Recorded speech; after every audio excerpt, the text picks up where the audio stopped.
Hello everyone, so welcome to your YouTube channel Icon Careers. So student, the sequence of important CLAT GK 2026 topics को हम लोग cover कर रहे हैं. Today I'm going to discuss important part in CLAT, that is the political changes or the government year 2025. और इस particular session को हम अलग अलग दो से अलग पार्ट्स में कवर करेंगे. तो today we are going to start with part number 1. Okay, तो डेफिनेटली आप लोग इस केस से आइडेंटिफाई कर पा रहे हो क्योंकि मंथ ऑफ फेब 2025 में 10 सालों की गवर्नमेंट दिल्ली में हो रही थी, जो चल रही थी बाय द केजरीवाल, चेंज कर दिया गया इन 2025 में और नई चीफ बन चुकी गुप्ता. तो स्टूडेंट, आम आदमी पार्टी तो इतने सालों से कर रही थी, हटा दिया गया. असेंबली इलेक्शन जो दिल्ली में कंडक्ट किए गए थे 2025 में, तो उससे रिलेटेड वो सारे इंपॉर्टेंट फैक्ट्स हम आज के सेशन में कवर करेंगे कि दिल्ली बेसिकली एक नेशनल कैपिटल रीजन का पार्ट है, डेफिनेटली टेरिटरी है, तो एडमिनिस्ट्रेशन उसका एक एडमिनिस्ट्रेशन स्ट्रक्चर भी डिफरेंट है, गवर्नमेंट भी डिफरेंट है, डिफरेंट है. सारे इंपॉर्टेंट पॉइंट्स को आज के सेशन में हम लोग कवर करेंगे. चलिए start with the first of all, क्योंकि इलेक्शन होंगे तो वो इलेक्शन कमीशन के द्वारा होंगे और इस साल election because of the controversy cover करते हैं. तो चलिए स्टार्ट करें. The election commission of India एक ऑटोनोमस कॉन्स्टिट्यूशन अथॉरिटी है, that is in the part number 15 from article 324 लेकर 329 तक एक ऑटोनोमस बॉडी है. Hold the authority to overseas. उसका ऑब्जेक्टिव क्या है, उसका काम क्या है? First of all, direction to all the elections, control the electoral process, जिस तरह से इलेक्शंस कंडक्ट किए जाएंगे from initial the final the result declaration. All such monitoring by the election the conduct election are completed the term of the existing assembly and as per article 3 of the constitution. It means जब भी कभी assembly dissolve हो रही है या before time अगर and हो रही है तो इलेक्शन कंडक्ट भी करवाना, that is also the responsibility. तो भारत में इलेक्शंस करवाता है वो प्रेसिडेंट ऑफ इंडिया के, वाइस प्रेसिडेंट ऑफ इंडिया के, अलॉन्ग विद और दी राज्यसभा के election are famous for bodies जिस elections the election of appointment and tenure. The president appoints election commission and the election commissioner. There are total of 3 members in election commission. One is the chief election, the 2 other are the election commission. As per the appointment and condition of service and terms of office act 2020, that is a new act जो form हुआ इन 2020 से according election appoint किया जाएगा. हम यहीं पर वो controversy को भी कवर करेंगे. 2023 से पहले क्या प्रोविजन थे and after the act, new act in 2020 क्या चेंजेस देखे गए. फिक्स टेन्योर ऑफ 6 इयर्स का इलेक्शन कमीशन और अप टू दी बीच या तो 6 साल का टेन्योर कंप्लीट हो जाए, अदरवाइज वो 65 इयर्स की एज को अटेन कर ले, तब तक वो चीफ बने रह सकते हैं. The salary and the condition service of the of the court जज, तो भी सुप्रीम कोर्ट के जज के सारी कंडीशन हैं, तो भी वो क्वालिफिकेशन कंडीशन सैलरी फॉलो करते हैं, सब सेम टू सेम फॉलो की जाएगी by the election commission of India के थ्रू. तो चेंज क्या था, देखिए इंपॉर्टेंट क्या है. 2020 पहले क्या था? The election commission are members of ECI appointed by the president of India on the recommendation of 3 members panel named election. Definitely election commissioner को इलेक्ट तो अपॉइंट तो ऑफ इंडिया ही करेंगे, but there is one process का नाम जो है election committee. There is 3 member committee, responsibility रहेगी on the basis of authority of. Prior to 2020, the committee consists of Prime Minister of India, Chief Justice of India and the leader of opposition. These are the 3 member. कौन कौन होंगे? Prime Minister of India, the Chief Justice of India and the leader of opposition. But after the implementation of new act in 2023, यहाँ पर chief को remove करके appoint कर दिया गया है, thereby giving the ruling government a dominant appointment of election. Indirectly यही कहा जा रहा है बाय द अपोजिशन लीडर्स के द्वारा या अपोजिशन द्वारा कि मेजॉरिटी ऑफ वोटिंग जो होगी वो गवर्नमेंट के पास होगी। इसको देखते पहले क्या था, definitely prime minister of India तो हो गए पीएम, एक हो गए सीबीआई और एक हो गए लीडर ऑफ अपोजिशन। तो ये तो तय है कि प्राइम मिनिस्टर को फॉलो नहीं करेंगे leader of opposition, but CBI भी कहीं ना कहीं आजकल गवर्नमेंट को फेवर नहीं करते, कभी करते कभी नहीं करते। That is totally on the basis of, जो मैं कह रहा हूं that is on the basis of the new papers. But यहाँ पर सीजीआई को हटाकर अब एक मिनिस्टर या फिर एक यूनियन मिनिस्टर, एक यूनियन उनको रेस्पॉन्सिबिलिटी मेंबर पैनल में अपॉइंट होंगे और उन्हीं के बेसिस पर मेजॉरिटी ऑफ वोट पर नए चीफ इलेक्शन को अपॉइंट किया जाएगा। That is the whole controversy.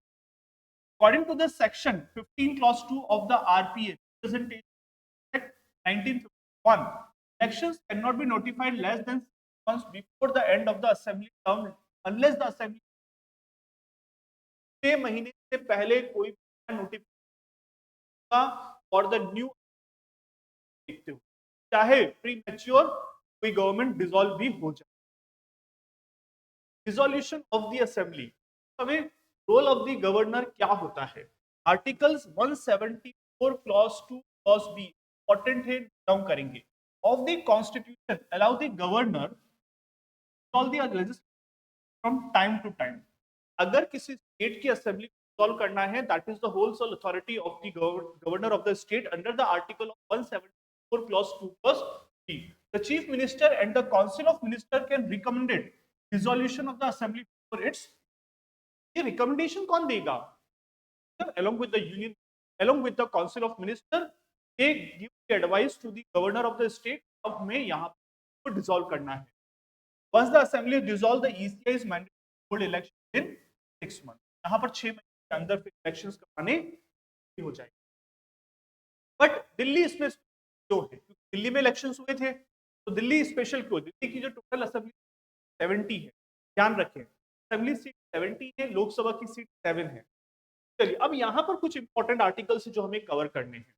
First point, in Delhi the government of national capital territory NCT of Delhi act 1991 covers the dissolution of the assembly. जो डिसॉल्व की जाएगी दिल्ली की, तो according to one of the act जिसका नाम है national capital territory of Delhi act 1991 के according section clause 2 clause B state that LG lieutenant governor है, जो एडमिनिस्ट्रेटर हैं किसी या दिल्ली के, dissolve the assembly but the final decision lie with in the centre. भले डिसॉल्व तो एलजी कर देंगे बट फाइनल डिसीजन कौन लेगा? सेंटर लेगा। Therefore, even if the chief recommended dissolution, it is ultimately contingent upon the approval of the LG and central government. उस particular NCT का या नेशनल कैपिटल रीजन है, वो चाहते हैं कि असेंबली को डिसॉल्व कर दिया जाए, बट अल्टीमेटली जो डिसीजन होगा only by the lieutenant governor and the central government. What is the governance model of Delhi? That is a very important section. तो इतनी टसल रहती है बिटवीन द एलजी और द गवर्नर के बीच। आपने देखा होगा जब भी दिल्ली में आम आदमी पार्टी की गवर्नमेंट थी, तब तक जितने भी एलजी बने और चीफ मिनिस्टर ऑफ दिल्ली के बीच एक टसल हमेशा रही है। लेकिन जब से बीजेपी की गवर्नमेंट आई है और रेखा गुप्ता चीफ मिनिस्टर बनी है, और आपने पिछले 8-10 महीनों कभी भी एलजी और चीफ क्या होगा, कभी कवर नहीं किया होगा कोई।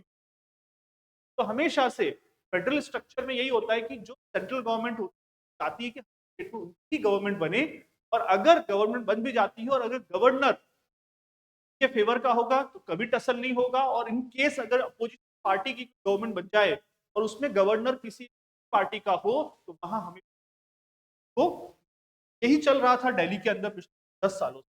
और फिर यही तो कहा गया ड्यूरिंग द इलेक्शंस की, कहते रहे अरविंद केजरीवाल, उनके बाद जो आतिशी मार लेना थी जो चीफ मिनिस्टर बनी थी जस्ट बिफोर द इलेक्शंस, वो यही कहते रहे कि गवर्नर ने कभी हमें काम नहीं करने दिया। So what is basically the governance model of Delhi?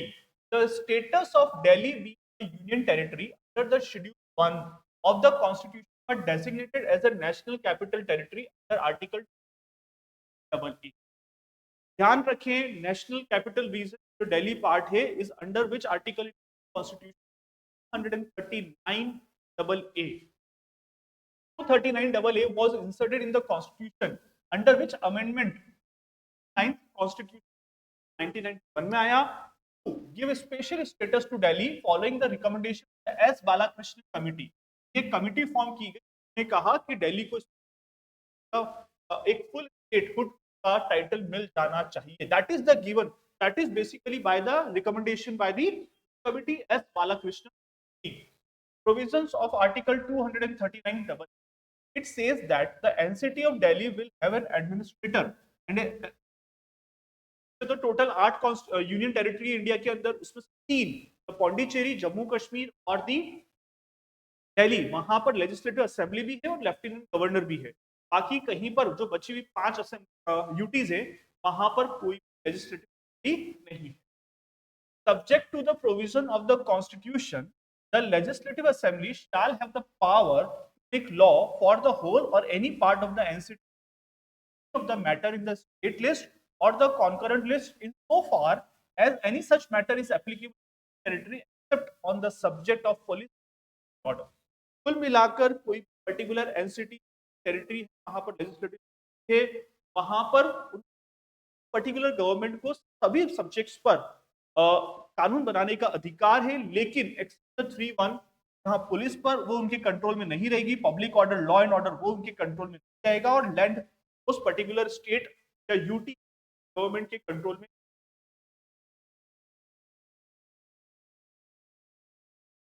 Next one, further LG has either act on the aid and advice of the council of ministers और he is bound to implement the decision taken reference by him.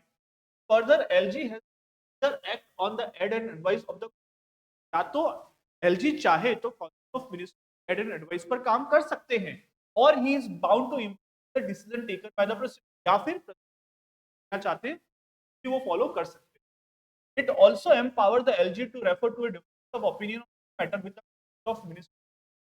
बहुत बार यही तो हमने discussion किया, governor तो उस समय की गवर्नमेंट थी आम आदमी पार्टी की, अरविंद केजरीवाल की, सारी पॉलिसी से हो पा रहे थे, एक नहीं। This dual control between the LG and the elected government leads to power person. That is already we had constitutional provision. Article 24 पर इलेक्शन के बारे में बताया गया है। Article 325 से no person to be eligible for or to electoral roll on the ground of religion, race, caste and sex. There is no such discrimination on the basis of religion, race, caste or electoral process में जगह दी जाए और नहीं। Complete the transparent process for the electoral. And Article 326 is very important. Election to the House of the People and the legislature of the state to based on the adult suffrage. जो भी elections होते हैं, चाहे वो state assembly के हों चाहे वो सेंट्रल गवर्नमेंट की, वहां पर जो वोटर्स होंगे वो एडल्ट सब फॉलो करेंगे। तब कोई भी पर्सन जो 18 साल या उससे ऊपर है are able to cast his or her vote. Article 329 bar to influences by court in election matters, कोई भी इलेक्शन मैटर को कोर्ट में चैलेंज किया जाएगा। That is defined in article. ध्यान रखें, इलेक्शन कमीशन के साथ दिल्ली इलेक्शन, साथ में वाइस प्रेसिडेंट का रेजिग्नेशन, के साथ में न्यू वाइस प्रेसिडेंट का इलेक्शन, सारे टॉपिक इंटरकनेक्टेड ही के साथ कंट्रोवर्सी है। टॉपिक कुछ आए, क्वेश्चंस रिलेटेड बनेगा। चलिए, तो नेक्स्ट टॉपिक जो हम डिस्कस करने जा रहे हैं that is vice president. As you all know कि अभी रिसेंटली एक लेटर आप लोगों ने देखा होगा, बहुत ज्यादा न्यूज में था, जहां पर आर्टिकल 7 क्लॉज ए, यही तो आर्टिकल है जो पूछा जाएगा। कुछ सालों में वाइस प्रेसिडेंट पूछा गया था, सॉरी प्रेसिडेंट ऑफ इंडिया के बारे में पूछा गया था, जहां पर इस लेटर के थ्रू जो करंटली उस समय के वाइस प्रेसिडेंट थे राजस्थान बेस्ड जगदीप धनखड़, उन्होंने रेजिग्नेशन किया due to health issue. Okay, तो नए वाइस प्रेसिडेंट को इलेक्ट किया गया, पुराने वाइस प्रेसिडेंट ने अपनी पोस्ट से रिजाइन कर दिया।